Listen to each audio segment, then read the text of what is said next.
आजच डाउनलोड करा आणि तुमच्या आवडत्या मालिकांचा आनंद लुटा. मी डायरेक्ट घरीच गेलो. हा म्हणजे हार्दिक घरीच गेलो, घरीच direct. आला होता विचारायला. मी मला लग्न पण हे करायचं. तुला माहिती होतं तो येणार आहे का डायरेक्ट दरवाजा नाही, बिरून नाही. नाही नाही नाही, सांगितलं होतं. आधी मला त्यांनी विचारलं की हं. असं वाटतंय मग तुला काय वाटतंय म्हटलं हो मलाही असंच वाटतंय काहीच. आणि तेव्हा पण ती म्हणाली म्हटलं की मला माझ्यावर ऑलरेडी नाहीये. तुझ्या आईने एकदा विचारलंय की तू माझ्या मुलाशी लग्न करशील का म्हणून. हो म्हणजे एक मिनिट थांब थांब मुलाच्या आधी सासूबाईंनी हो, विचारलं हो, की हो. माझ्या मुलाशी लग्न करशील हो का येस.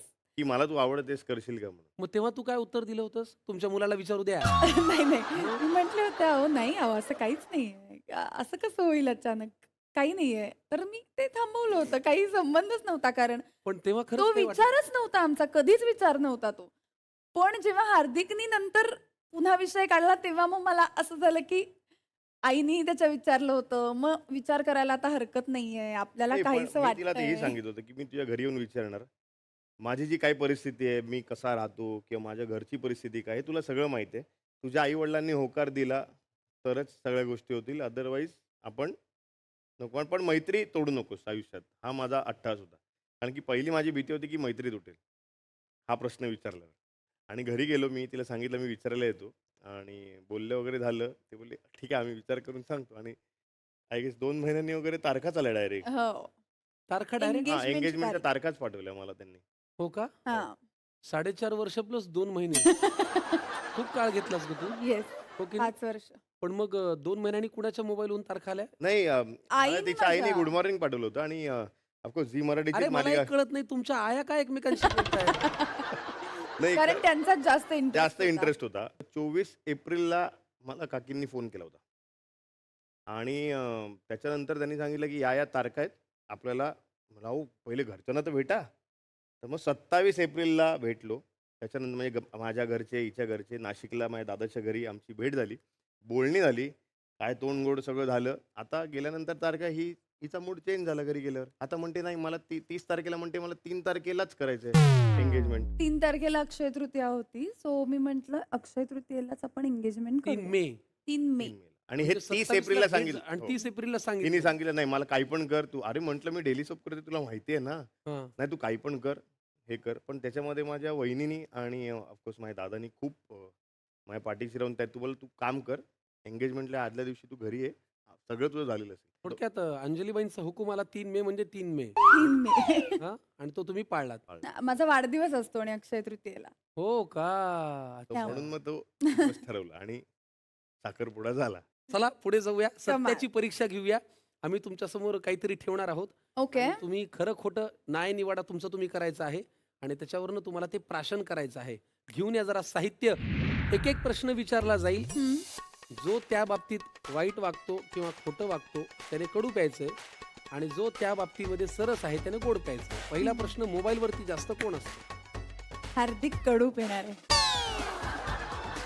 येस येस हे मी येस. तर काय करायचं ती थोडं तुझं उत्तर काय ते सांग ना मला. तीच आहे. मी मोबाईलवर असते मी जास्त. असतो? हो ऑफकोर्स. एक काम कर तूही ते गोड ठेव तूही करू नाही नाही कारण नाही त्याच्या बोलण्यातही एक ठामपणा नाही, आहे. मी कधी असतो मोबाईलवरती ते माझा आत्ताही फोन बघितला तरी जवळजवळ 2-2.5 हजार मेसेज वाचायचे राहिलेले आहेत. हा त्याच्यावरनं अंदाज येईल की हा खरंच मेसेज वाचतो का. ठीक आहे त्यामुळे म्हणजे मी कडू प्यायचे असं म्हणणं. दोघांनी कडू प्यायचं तू ते गोड ठेव. चेअर्स कर आणि Cheers. पूर्ण प्या. कसं आहे छान. सॉरी कोण आधी म्हणतं? हार्दिक. तुला सगळंच कडू प्यावं लागतंय अक्षय तुझ्या लक्षात येत आहे का? अरे पण हा प्रश्न विचारलाच नाही पाहिजे तू. बायको सॉरी म्हणेल का कधी. तर काय आहे, ती तुझी चांगली मैत्रीण असल्यामुळे मला थोडी अपेक्षा होती की ती म्हणत असेल. फक्त नाही. नवरा आणि बायको हे निकष लावतात. आधी हा. आधीचा प्रश्न होता ना सॉरी मी म्हणते पण आधी हार्दिक म्हणते. अरे तर बऱ्याच वेळाने ठीक आहे सॉरी असं.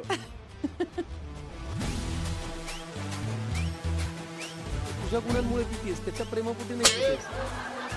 त्याच्या प्रेमापोटी पिते. हार्दिक जे म्हणेल ते खरं असं म्हणते. पण सॉरी.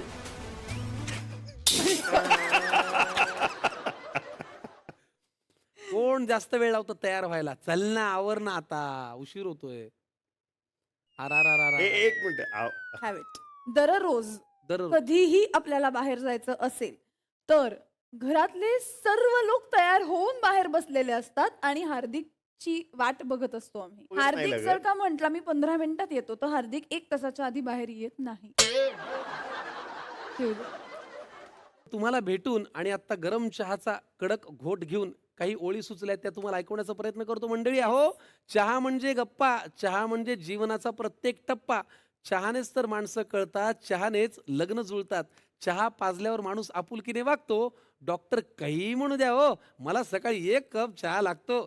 लेकरापासून म्हाताऱ्यापर्यंत सगळ्यांनाच चहाचा छंद या विश्वाच्या अंतापर्यंत दरवळत राहो चहाचा सुगंध. थोडक्यात काय, चहाला आपल्या सोसायटीमध्ये विशेष महत्त्व आहे आणि या विशेष महत्त्वाच्या क्षणी आपला सोबती आहे सोसायटी टी कडक डस्ट चहा. हा फक्त चहा नाहीये, ही आठवण आहे. आणि आता आपल्या लाडक्या जोडीला पाककलेचा प्रवास सुरू करण्यापूर्वी चहासाठी एक कडक थांबा आपण घेतलेला होताच. पुढच्या प्रवासात यांना फ्रेश ठेवण्यासाठी सोसायटी टी कडक डस्ट चहा यांच्याकडनं एक छानसं गिफ्ट हॅम्पर.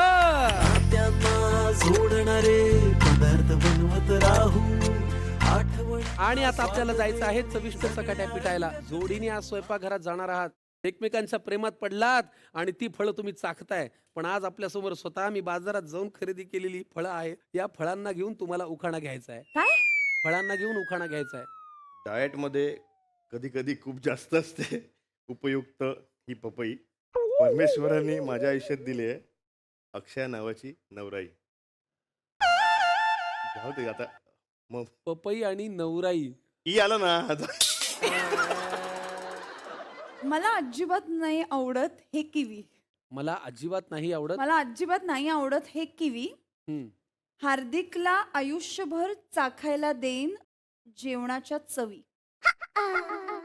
ह्यांना ई आणि वी हे फार आवडतं. तुम्हाला खरं सांगू का, तुमचे उखाणे ना म्हणजे फारच अप्रतिम होते, दर्जेदार होते. वा, फार छान.